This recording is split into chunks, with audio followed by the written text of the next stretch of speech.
It's that time again. Time to go over some custom curse techniques cooked up fresh straight from you guys. Now, most of these are being pulled from the Discord, so if you've got a custom curse technique that you'd like to share, that's going to be the best place to do it. You can find the link at all the places, right? So come join us over there. It's a good time. We can all flourish together, but let's just get straight into this. All right, so first up today, we've got a custom domain expansion, and the curse technique associated with this domain is actually one we talked about in the previous video in this series. So if you're interested, check that out. But this is brought to us by Zuriel over on Instagram, and the domain is called Enchanted Flower Garden.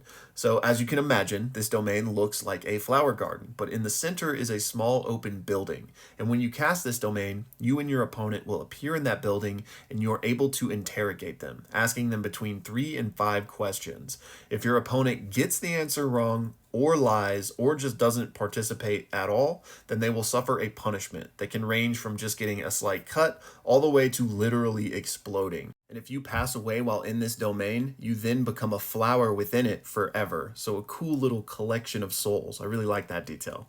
Next up, we've got a curse technique from Habitual Thinker over on YouTube called Chaos Theory. And for this curse technique, you are granted a Shikigami. And I was told to Google maned wolf to get an idea of what this looked like. So it's basically this, but with 2 heads and horse-sized. So in addition to being able to ride this around for mounted combat, it also has an effect that plays into the Chaos Theory element of this. So when this Shikigami is out, it casts a random effect every 15 seconds, basically. And the user can somewhat direct this random effect, but they have no control over what the effect actually is. So it could literally teleport you to the ocean, it could remove your cursed energy, it could grow you 2 extra arms. It's completely random and chaotic, right?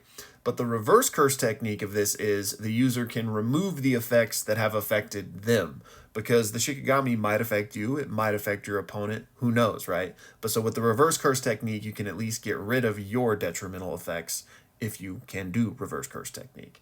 Then the domain for this is a barrierless domain, and it's basically described as there's this chaotic cloud in the center of it, and it is casting all of these chaotic effects. But in this case, the user has control over them. So it's basically reality manipulation within the domain. However, only things can be affected in the domain if the Shikigami has first targeted them beforehand, or if they stare straight at the cloud. So I thought this idea was really cool because chaos theory, right? I like ones that kind of have drawbacks.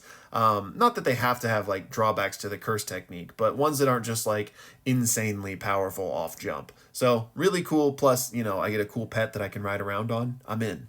Next up, we've got a custom curse technique from Timber over on the Discord, and this one is pretty involved, so I'm just going to kind of give the highlights, but definitely head on over to the Discord if you want to read more about this one or any of the ton that are in there now. So this technique is a lot like the 10 Shadows in that you summon Shikigami, but in this case, it's 12 Shikigami, and it's based around the Chinese zodiac. So you start with whichever animal is the one you were born under, and unlike the 10 Shadows where you have to, perform a ritual and subjugate it before you can summon it, with these, you can only summon or train one every 12 weeks, and you don't have to battle it, but instead you have to perform a ritual to even summon it and then prove your worthiness in a test. And then once you do, you can use them. So Timber went ahead and gave a brief description of each of these. I'm going to run through them real quick. So the rat is called Perceptive Rat, and it'll tell you secrets about your opponent, and its test is that you must complete a puzzle. The ox is the Flaming Ox, and it basically has flames that can hurt opponents or heal allies, and additionally it can, do damage with its horns. The test for this one is you must survive 5 minutes inside of it, which is like a burning torture device. You won't actually take damage from this, but you will feel the pain. The tiger is called Stalking Tiger, and once it strikes an opponent, it gets some of their DNA, if you will. It can then make them start to hallucinate and be really paranoid as if they're being stalked. They will also see false visions of the tiger. The test for this one is you must be attacked by the tiger and then figure out which one is the real one. The rabbit is called Lethal Rabbit, and it's an homage to the rabbit in Monty Python. Classic. So it's extremely fast and powerful. In order to pass this test, you must actually capture the rabbit in an open field. The dragon is called Soaring Dragon, and it has control over wind. In order to pass its test, you must destroy a giant glass reinforced bottle. The snake is called Infinite Snake, and it's an homage to the Ouroboros. And the way this works is it's kind of like Hikari's pseudo spins. You can kind of rewind and negate damage, or just rewind any situation that you need to. And there's no limit on this, except when your opponent realizes they've been looping, then it won't work anymore. And to pass this test, you're placed in a scenario where you must determine when the day is looping. The horse is called horsepower, and it's basically just a mount, for convenience of getting around. And the test for this one is you must stay on it for 60 seconds while it's trying to buck you off. The goat is called goat herd, and it's basically like rabbit escape. You summon the goat, and you can summon a ton of them to like rush at your opponent or obfuscate you if you're trying to get away. And the test for this one is you must find the goat within the herd of goats, extract its horn, and turn it into a horn you use to summon the goats. The monkey is the most powerful of the group, basically the Maharaga of these Shikigami, and it's based on Sun Wukong. And if you know Sun Wukong, you know how broken that is. So this basically has some watered down Sun Wukong abilities. It can shapeshift, it can go invisible, it can fly on a cloud, and it's also got the extendo pole like Goku has. The test for this one is you summon Sun Wukong and he takes you to another realm where he trains you for 11 weeks straight. If you pass, you unlock him. The rooster is called Explosive Rooster, and it can mimic all sorts of noises to disorient your opponent, or if it's close enough to even actually injure your opponent. And there actually was no test listed for this one, so I believe Timber just forgot. The dog is Ground Dog, and it basically has a low level of earth manipulation, meaning it can adjust the ground that it stands on, create mud, throw rocks, and the way you unlock this one is you have to play with it in the mud for a minute, and if it deems you worthy, fun, and of good character, then you pass. And finally, the pig is known as Trampling Boar, and it's basically a big, massive pig that can be used to crush or steamroll over enemies, and it's really good at tanking damage as well. And there's also no test listed for this one. The domain expansion for this one is dependent on whatever year it happens to be. So whatever it is, you'll summon that Shikigami, and it'll be boosted basically with all of their abilities. Next up, we've got a curse technique from MC Charles over in the Discord that's inspired by this character from Kirby, who I think is called Taranza. I don't know if I'm pronouncing that right, but he looks like a little spider guy, so that's what this curse technique is about. It's called Puppeteer Magician. And basically, you can create all of these spider webs, essentially, of varying durabilities. On the higher end, capable of like literally cutting through curses.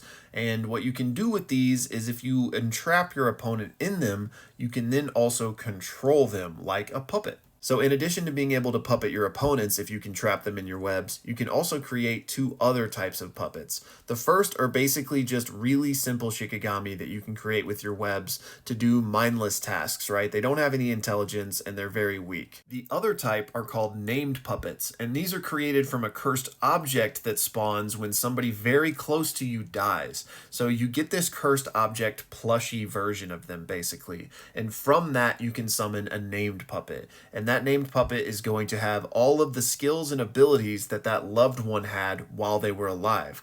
However, they're more of like an AI version of themselves because they can't speak or act freely.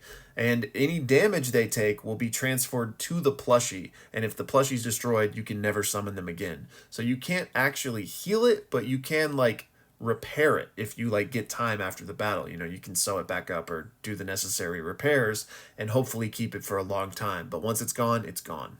The domain expansion for this is a sure hit for all of your webs, and also you can summon an endless amount of the named puppets. And the last one we're going to have time for in this video, y'all, is from Unjustice over on the Discord called Set in Skin. And this curse technique basically allows you to collect and manifest tattoos on your body.